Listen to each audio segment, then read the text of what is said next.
29వ తేదీ exit polls రాకముందే ground నుంచి వస్తున్న సంకేతాలు ఒక పెద్ద రాజకీయ మార్పును సూచిస్తున్నాయి. ఈరోజు సంఖ్యలతో కాదు, సంకేతాలతో మాట్లాడదాం. సర్వేలతో కాదు, ఓటరు మూడ్తో మాట్లాడదాం.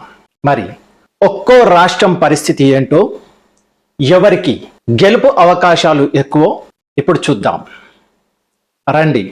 ఇప్పుడు అత్యంత ముఖ్యమైన రాష్ట్రం పశ్చిమ బెంగాల్.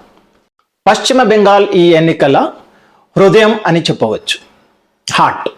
ఎందుకంటే ఇక్కడ ఎన్నిక కేవలం అభివృద్ధి, అవినీతి, మహిళా భద్రత అంశాలపైనే కాదు, రాష్ట్ర రాజకీయ సంస్కృతి మారుతుందా లేదా అన్న ప్రశ్న మీద కూడా తిరుగుతోంది. ఇక్కడ అధికార మార్పు అంటే కేవలం పార్టీ మార్పు కాదు, దేశ భద్రత కోణంలో కూడా పెద్ద పరిణామం అని ఒక అభిప్రాయం. బంగ్లాదేశ్ చొరబాట్లు, డెమోగ్రాఫిక్ మార్పులు, అక్రమ ఓటర్ల అంశం ప్రధాన చర్చగా ఉంది ఇక్కడ. ఈసారి ఎస్ఐఆర్ కారణంగా భారీ ఓట్లు తొలగించబడ్డాయని చెబుతున్నారు. దాదాపు 91 లక్షల ఓట్ల తొలగించబడ్డాయని ప్రస్తావన. అందులో చాలా టీఎంసీ అనుకూల ఓట్లు అని అభిప్రాయం. ఇక 15 సంవత్సరాలు మమతా బెనర్జీకి అవకాశం ఇచ్చామని, అభివృద్ధి కనిపించలేదని ఓటర్లలో భావన పెరుగుతోందని చెబుతున్నారు అక్కడ.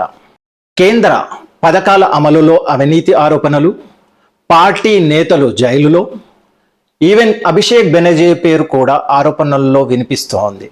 ఇంకా మెయిన్ మహిళా భద్రత కీలక అంశం అక్కడ.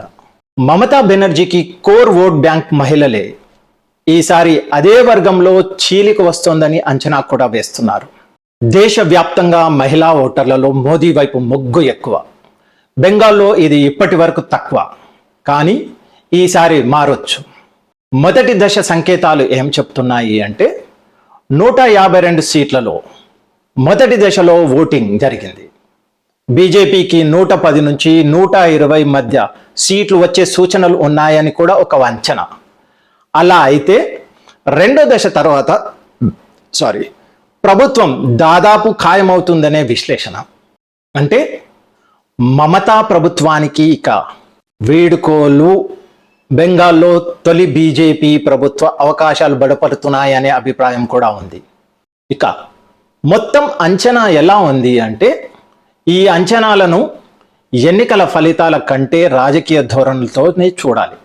అంటే ఎక్కడ అధికార వ్యతిరేకత పనిచేస్తుంది, ఎక్కడ నాయకత్వం ప్రభావం ఎక్కువ, ఎక్కడ సిద్ధాంతం ఇంకా నిలబెట్టుకుంటోంది, ఎక్కడ సంక్షేమం వర్సెస్ గుర్తింపు రాజకీయాలు పోటీ పడుతున్నాయి, ఈ మొత్తం దృశ్యాన్ని కలిపితే ఈ అంచనాలు వస్తున్నాయి. నాకు తెలిసి మే 4న ఈ ఫలితాలు కనిపించవచ్చు అని నా అంచనా.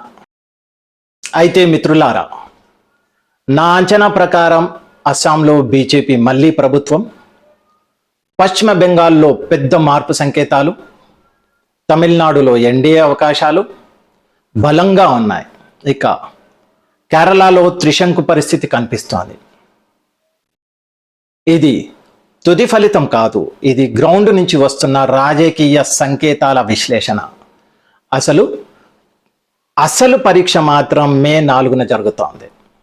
ఆ రోజు తెలుస్తోంది ఈ అంచనా ఎంతవరకు కరెక్ట్ లేదా తప్ప. కానీ ఒక్క విషయం మాత్రం స్పష్టంగా కనిపిస్తోంది, ఈ ఎన్నికలు సాధారణ ఎన్నికలు కావు. ఇవి దేశ రాజకీయ దిశను ప్రభావితం చేసే ఎన్నికలు. మీ అభిప్రాయం ఏమిటి? పశ్చిమ బెంగాల్లో నిజంగా మార్పు వస్తుందా? తమిళనాడులో ఎన్డీఏ ప్రభుత్వం ఏర్పడనుందా? కామెంట్స్లో తప్పకుండా తెలియజేయండి. ఈ వీడియో నచ్చితే లైక్ చేయండి, షేర్ చేయండి, ఛానల్ని సబ్స్క్రైబ్ చేసుకోండి. మరో విశ్లేషణతో మళ్ళీ కలుస్తాను. అప్పటి వరకు భారత్ మాతాకి జై. జై హింద్.